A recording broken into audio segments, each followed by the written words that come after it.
ભારતીય મૂળના અવકાશયાત્રી સુનિતા વિલિયમ્સે વધુ એક સિદ્ધિ પોતાના નામે કરી છે. સુનિતા વિલિયમ્સ અવકાશમાં પરીક્ષણ મિશન પર નવું અવકાશયાન ઉડાવનાર પ્રથમ મહિલા બન્યા છે.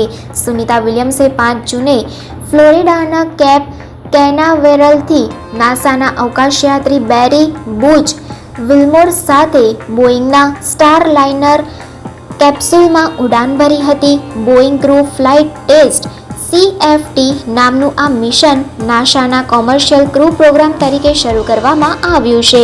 ઇન્ટરનેશનલ સ્પેસ સ્ટેશન પર નિયમિત ક્રૂ ફ્લાઇટ્સ માટે સ્ટારલાઇનરને પ્રમાણિત કરવાની દિશામાં આ એક મહત્વપૂર્ણ પગલું છે. જો આ મિશન સફળ થશે તો તે સ્પેસ એક્સના ક્રૂ ડ્રેગન પછી અવકાશયાત્રીઓને ભ્રમણકક્ષામાં લેબથી લાવવા લઈ જવા માટે સ્ટારલાઇનર બીજું ખાનગી અવકાશયાન બનશે.